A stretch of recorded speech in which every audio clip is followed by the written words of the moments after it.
Hello, good afternoon. My goodness, how times change. This used to be the bike park or car park of George Clarke's motorbikes. Been here since, what, 1950s, 60s? And they closed down, but there's still a sign there. For customers and staff of George Clarke motorcycles, parked at your own risk. It's now a Polish shop, and I've got my bike out just to give it a run out because it's been stuck in the backyard for a week, and I've just finished wiring those lights up and tidying up the wiring. Oh, I thought it was too tight. It's not. I'll have to put another cable tie there. Don't want it touching the radiator. It's not that hot, but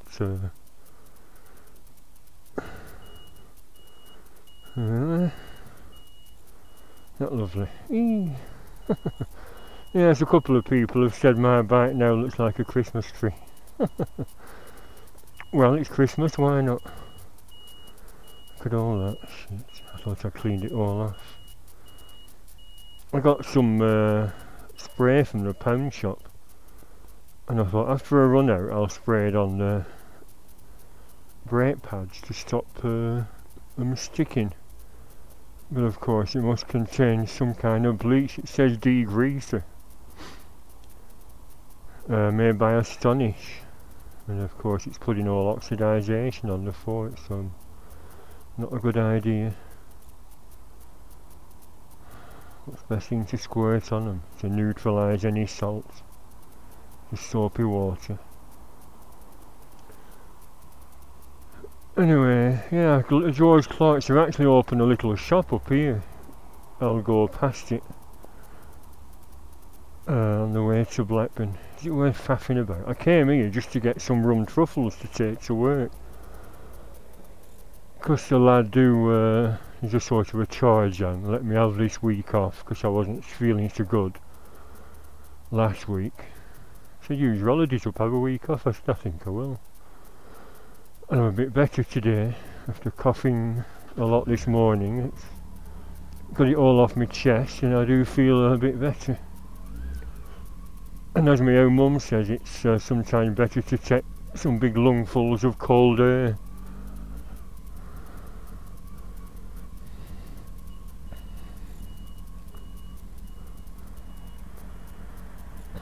That was the Barker's pub, Hope and Anchor, now shut down.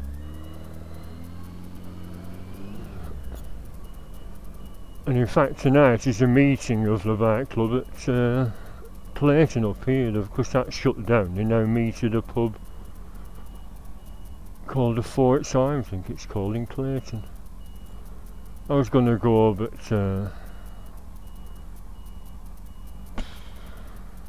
meant to be about -5 tonight, so I'm not doing. There you go. Yeah, so it's just to run out to get some rum truffles and to free up the brakes because they were binding on a bit at the front. You get rust, don't you? Because the metal pads, metal sintered pads, you get rust between the disc and the pads, and the bloody disc turn rusty. And the back one was full of bloody rust from last Thursday's journey home. Ideally I should keep the bike in the house. I would do if I could. What are you doing, Mavis? Where are you going?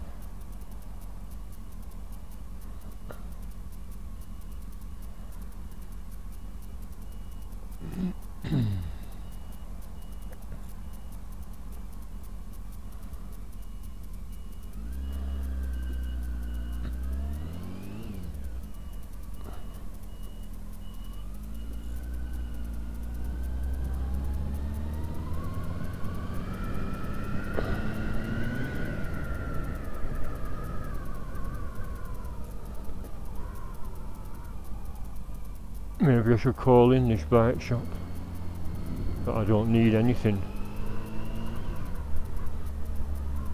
Could get advice on coolant. Oh, you see, it's a tiny little shop here. Where you went to? Oh, there's a little recess there.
Yeah, I left the camera running, didn't I?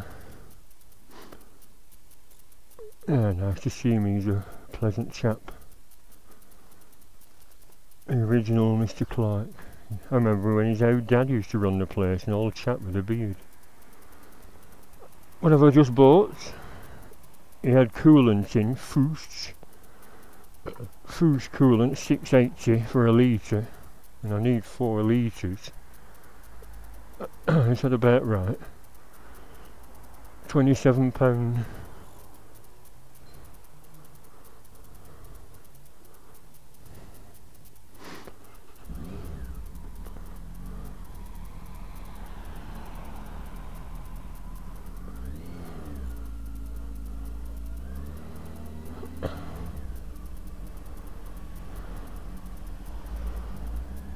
Yeah, I might do it at weekend, I might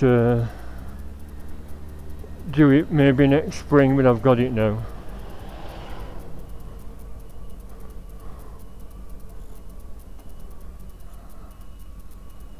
And like I said, it's nice to keep in touch with bike shops.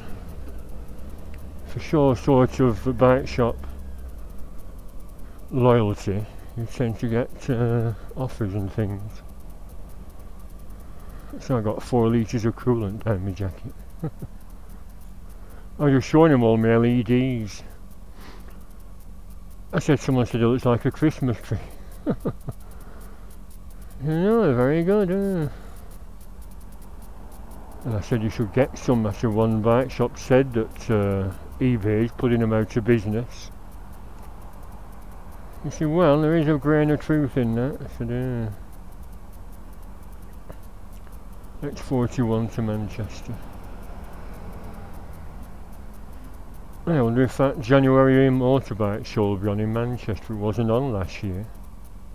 Just that one at Trafford Park instead. It wasn't very well attended, the other one.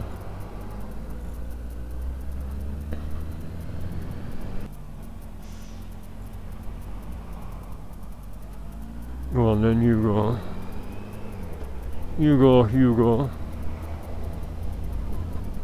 Talking about Christmas, there was a thing on Radio Lancashire this morning. My mum phoned up, I didn't know she was on. And I missed hearing it. And they're talking about presents you got. You know, what did you get in the 1940s, 50s, 60s, 70s?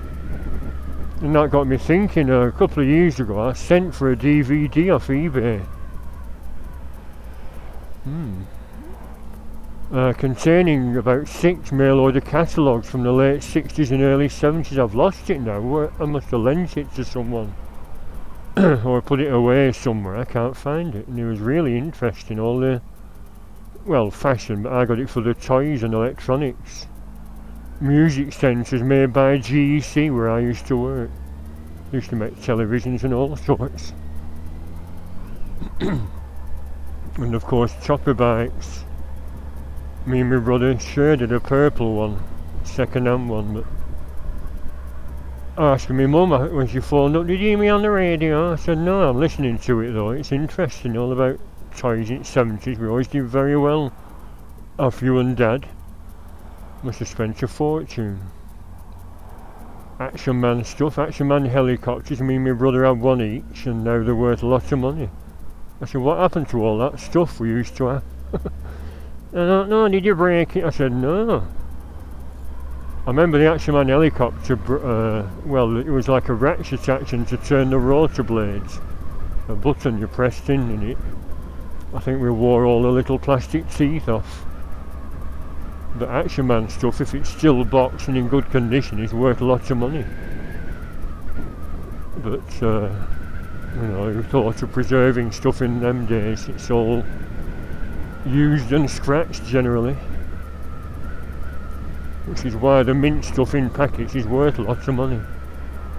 But chopper bike, bloody hell, there was one in a second-hand shop in Blackpool in summer for 500 quid. Original, not restored. I mean, restored ones go for 500. Because you can still get the authentic decals and things. But an unrestored one, you're asking a bit much, £500. So there we are, that's sort of my subject today.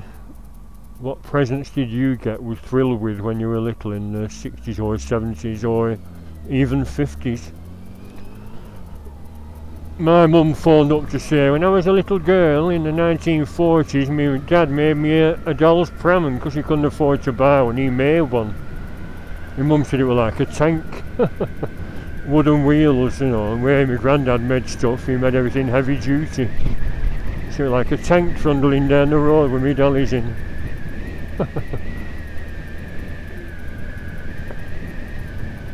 For our granddad, he used to take us out on Sunday run-outs in his Humber Super Snipe. Don't turn out of it. He was born in 1912 and died in 1984. He was a wagon driver in the 30s and then he worked on the railways as a maintenance foreman. Mum said, oh yeah, they'd be knocking on the door in the middle at night or train derailed, and because my granddad was very good at getting them back on the track, leaving them on, he used to knock him up at middle at night.